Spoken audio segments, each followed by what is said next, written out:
What is the target?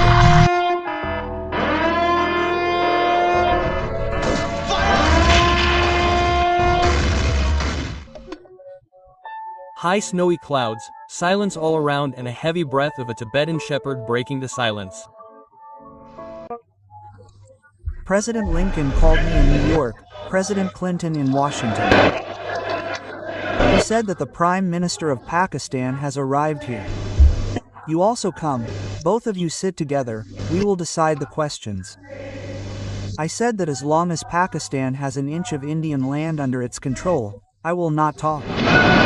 And I did not go to America. I did not come under the pressure of America. They know that I do not work under pressure. We conducted this test by incurring the opposition of the world. We did not come under any pressure. The 3rd of May 1999, cold winds were blowing in the Batalik Valley of Kargil. A local shepherd named Tashi Namyul was climbing the hill in search of his lost bull.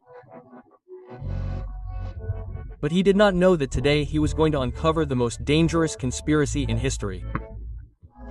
Then his eyes fell on a hill in the distance. Some people were wearing strange attire.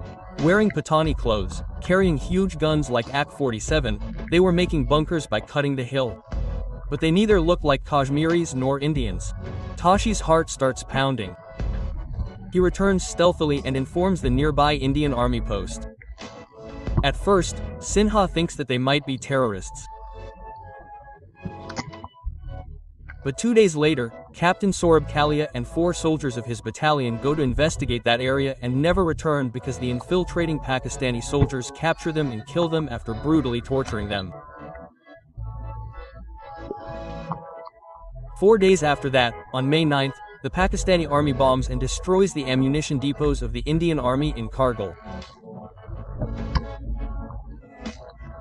Then the Indian army becomes convinced that the Pakistani army has infiltrated India and then begins a war which still remains an example of the bravery of Indian soldiers in the pages of history. So how was this conspiracy hatched? What was the motive of the Pakistani army behind entering Kargil? How did the Indian army make the impossible possible, and what happened to the Pakistani soldiers killed in the hills of Kargil? Let us know the whole story of the Kargil War. The story begins in February 1999 when India's Prime Minister Atal Bihari Vajpayee visited Pakistan, where he was given a 21-gun salute in the presence of Pakistani PM Nawaz Sharif. Both countries talked about maintaining border peace. But at the same time, General Pervez Musharraf of the Pakistani army was preparing to infiltrate India. And in winter, when the Indian army comes down from the high hills of Kargil in -30 degrees, Pakistani soldiers quietly occupy those empty peaks. They wear Patani suits instead of uniforms so that they look like terrorists and not soldiers and can mislead the world, but the conspiracy was now exposed. Then Vajpayee ji called Pakistani Prime Minister Nawaz Sharif and said that you have treated me very badly. On one hand, you were hugging me in Lahore. On the other hand, your people were occupying the hills of Kargil. Nawaz Sharif said that he had no idea about this. I will talk to Pervez Musharraf and then call you back. But now the time for talks was over. Prime Minister Atal Bihari Vajpayee gave a free hand to the army and called a press conference in Delhi and gave such a speech that the Pakistani government in Karachi, which was about 1,000 kilometers away, was shaken. He said that the world has seen that we want peace. Now the world will see that we can also demonstrate our power to protect peace. This battle will continue and we have to make efforts to win this battle. I have no doubt about the outcome of the battle. Our victory is certain and we will win. After which on the 10th of May 1999, the Indian Army announced Operation Vijay. Different units of the army were sent from different parts of Kashmir towards the Kargil base. But by now the Pakistani army had entered 8 to 9 kilometers inside the Indian border. They had captured strategic peaks like Tololing and Tiger Hill. Not only this, their bunkers, fronts and heavy weapons were deployed everywhere in Dras, Kaksar, Batalik Range, Chobar, Valley and Musko sector. In total, they had captured about 100 kilometers of Indian territory by stealth. And the most dangerous thing was that the road connecting Leh to Kargil, that is, the national highway, was once monitored from above. That is, the entire supply line had come under the surveillance of the enemy. The situation was so bad that it seemed impossible for India to do anything.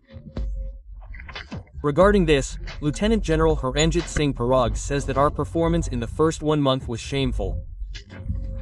Firstly, we were at the foot of the mountains, and secondly, there was a great shortage of oxygen there, and thirdly, our training was also weak for such aggressive mountain warfare.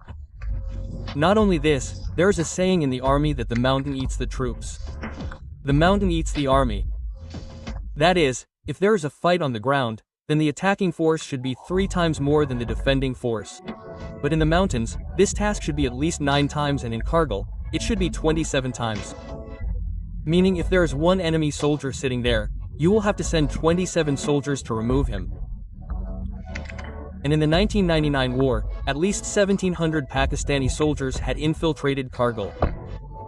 And they had set up their camps at high altitudes. That is, there was no dearth of challenges.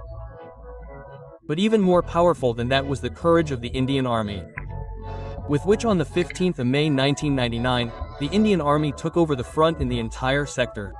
It was a silent night. The cold was such that the bones gave up.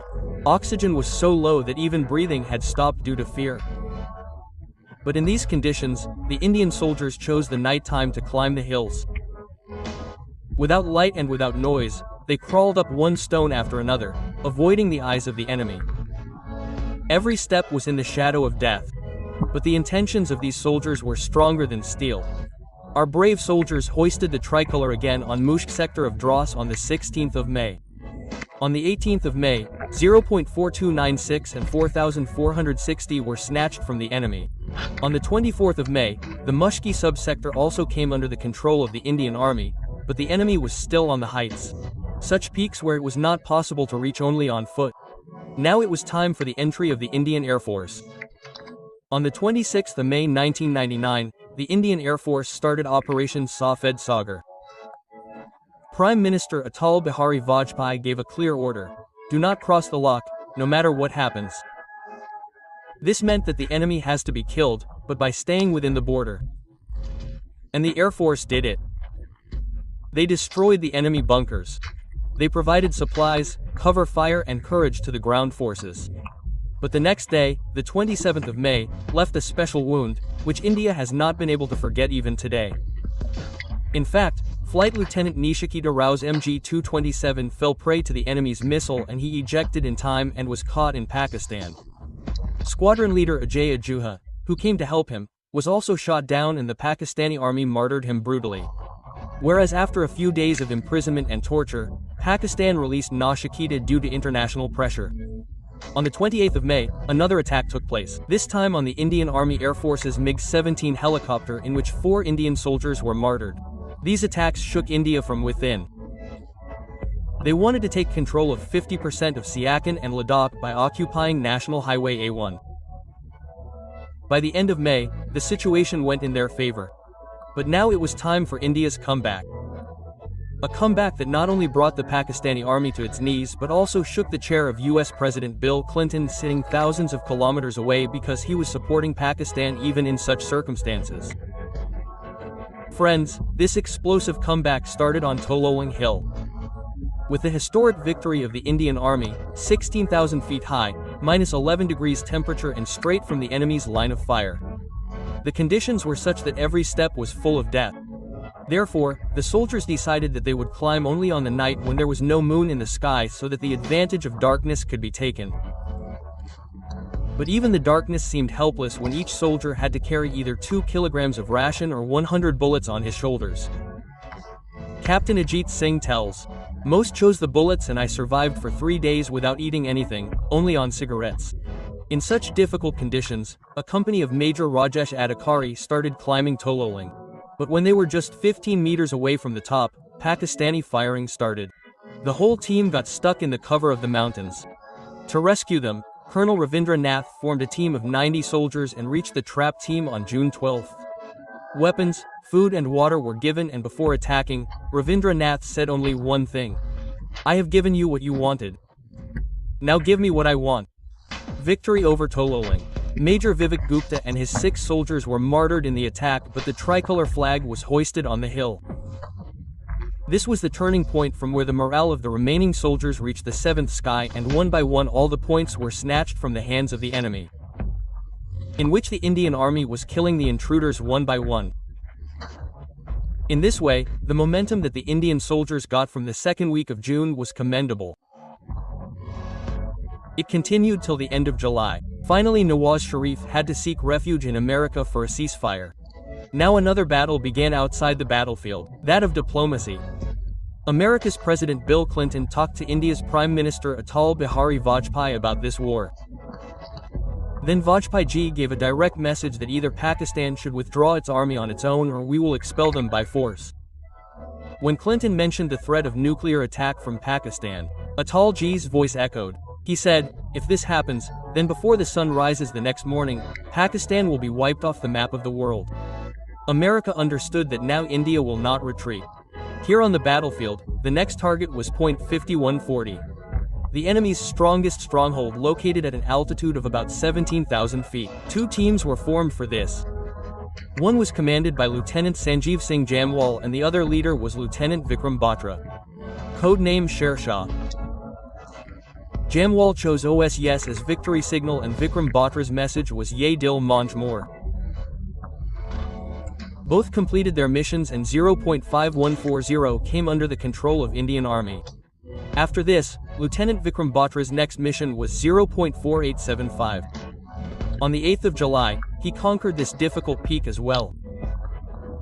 But then a hidden Pakistani soldier shot at him from behind and the bullet passed through his chest. Vikram Batra was martyred. But his Ye Dil Manj More still resonates. During this time, another story was written about Tiger Hill. On the 3rd of July, Grenadier Yogendra Singh Yadav's platoon was climbing this mission, when firing and rockets started from above. 2 soldiers including the platoon commander were martyred there, but 19-year-old Yogendra was not going to stop even after being hit by 3 bullets. Climbing up, he blew up the enemy bunker with a grenade and killed 4 Pakistani soldiers. His courage rekindled the courage of the other soldiers and they completely cleared the Tiger Hill of enemies. Yogendra Singh Yadav was hit by 15 bullets in this 12-hour battle, but he survived and was awarded India's biggest bravery award, the Param Veer Chakra. On one hand, the Indian Army had almost wiped out Pakistan on the battlefield. On the other hand, in this war of diplomacy, Prime Minister Vajpayee roared so loudly that even Bill Clinton understood that Pakistan had committed a big mistake by infiltrating India, and by supporting it, we have also become partners in the mistake. In such a situation, Clinton started pressurizing Pakistan's Prime Minister Nawaz Sharif to call back his army. But Pakistani Army Chief Pervez Musharraf was not ready for this because he wanted to take revenge for the defeat he had suffered at Siachen in 1984 due to his stubbornness and personal grudge, but now the situation had changed. On one hand, international pressure was increasing. On the other hand, the Indian Army was killing the enemies one by one. Finally, on the 11th of July, Pakistani soldiers started evacuating the border, and on the 14th of July, Prime Minister Atal Bihari Vajpayee officially announced the success of Operation Vijay. 527 Indian soldiers were martyred in this war, but the Indian Army killed more than 2,700 Pakistani infiltrators. Since then, Pakistan has not dared to openly wage war against India. But now the question arises that what happened to the infiltrating Pakistani soldiers who were killed? So see, India treated the bodies of Pakistani soldiers killed in the Kargil War humanely according to international standards. India requested Pakistan several times to take back the bodies of its soldiers. But the Pakistani government refused to accept them as its soldiers. But the Indian Army buried their bodies respectfully according to Muslim customs, and this process was done with full dignity in the presence of Indian soldiers at many places in Siachen and Kargil sector. But the Pakistani government did not accept the martyrdom of these soldiers for a long time.